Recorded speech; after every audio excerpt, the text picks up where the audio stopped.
Hello Divination and welcome. In today's video, I'm going to show you how to download and install our free header and footer template for Divi's candle making layout pack. This is the final result we're aiming to achieve. So without wasting a lot of time, let's dive in and let's get started.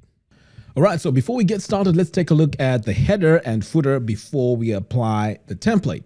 So this is our header and this is what it looks like by default when you install Divi. Then I'm going to scroll all the way down here to the footer. So this is what the footer looks like. So to download the template, let's head over here, which I'll link to in the show notes below. So once you get here, you need to download it. So I'm going to scroll down, click on get it for free today, add our email address, and then I'm going to click on download. Next, I'm going to click on download files. And you can see here it has been downloaded on the bottom of my screen right here. Next, we need to navigate to that folder because we need to unzip this file. So I'm going to come over here, show in Finder. Okay, so here it is, Divi candle making header footer template. So let's double click on it to unzip it. And here is the file. And this is a .json file. So that's what we need. So I'm just going to drag this over here to my other screen so we can start working on our site. So back here on our website, to install the template, we need to scroll all the way down here, hover over Divi and click on Theme Builder. Next, you want to click on Portability.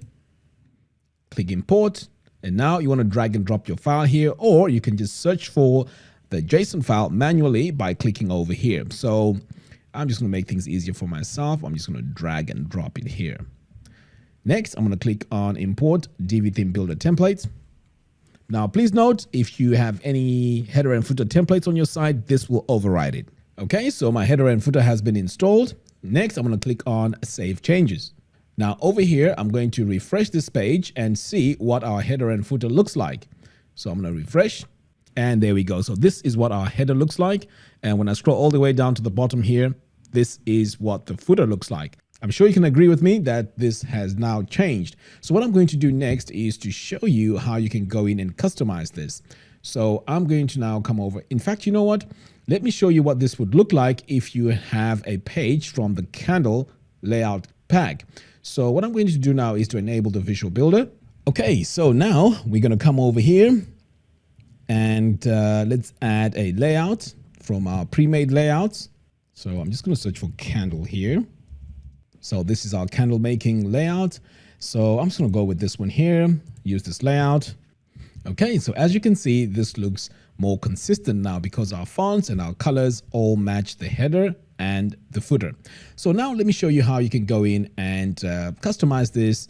So to do that, you want to come over here now to the theme builder. Click here on this pencil icon. So we're going to start with the header here. So I'm going to click here on this pencil icon. Okay, so let's start here by taking a look at our social media icons. So I'm going to click on this gear icon. So for our social media icons, you want to make sure that they link to the profile pages. So to do that, you want to click on this gear icon, click on link, and this is where you add your link to your profile page. So you'd add that for your Facebook, come over here to Twitter, do the same thing, and you can also do the same thing for Facebook. Okay, so I'm going to close out of here. Next, we have our logo. So you want to change your logo by coming over here. So in this case, you would click in the gallery here in the media library and choose your logo. But I'm not going to do that, but that is how you add it. Next, let's take a look here at our menu, and to customize the menu, just in case you want to use your own fonts, you want to come over here to design. You're going to go to menu text, and this is where you would change your colors. So let's say you want to use a different color for your menu. You can see here it's updating as I'm cycling through this. Next, for your fonts, let's say you want to change your fonts to something else. You can just select here, and now we have Montserrat. So that's how you do that. I'm going to close out of here. Next, we also have this button here, which says shop. So although this looks like a button, this is actually a text module. So if you want to link that to the shop, you want to come over here to link, and this is where you'd add your link to your shop. So pretty much that's how you customize your header.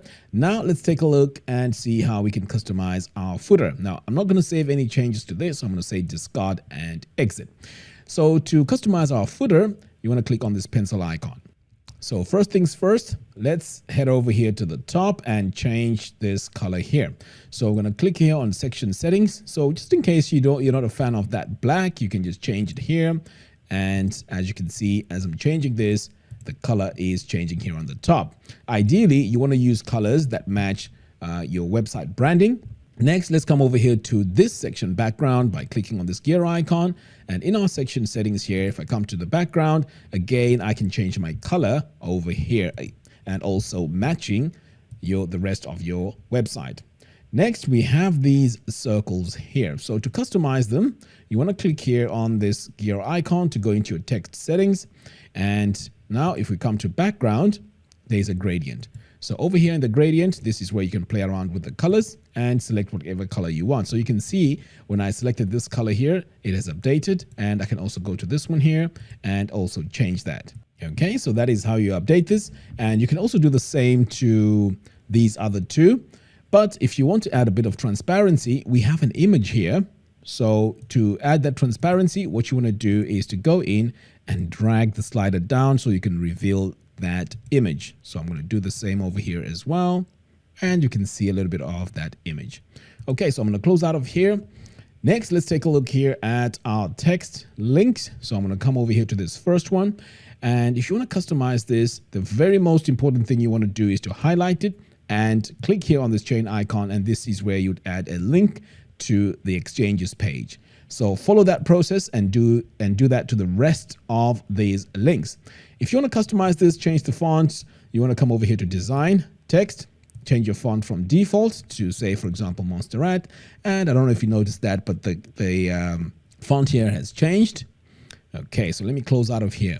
Finally, we have our email opt-in form. This email opt-in form is very important because if you don't set it correctly, you're going to have problems. So the first thing you want to do is to make sure you have an email service provider or an email service. And if I scroll down here, we have quite a lot we integrate with. So if I click on email account, we have MailChimp, we have quite a list here, Aweber, Constant Contact, ConvertKit, and so on. So once you've selected yours, you want to also create a list in your program. Once you've created the list, it will show up here. Click on add. And then once you've added it, every time someone adds their name and email address and hit subscribe, they are going to be subscribed and added onto that mailing list. Next, you also want to add a success action. To add a success action, you want to come over here. This is where you can type it. So what this is when someone hits subscribe, you can show them a message, which you can type over here. But if you want to add that message on a page, you want to first create the page and then come over here, change this to redirect to URL, and then paste the link of the URL here. So when someone hits subscribe, they are going to be redirected to that page. And personally, I prefer that option. So I'm going to close out of here. So basically, this is how you customize your footer and match it with the rest of your website. This could be fonts, colors, and so on. So there you have it. Thank you all for watching. If you like this video, please give me a thumbs up and do follow us on our social media platforms. By doing so, you'll be notified every time we release new tutorials. Until next time, thanks for watching and I'll see you in the next video. Take care.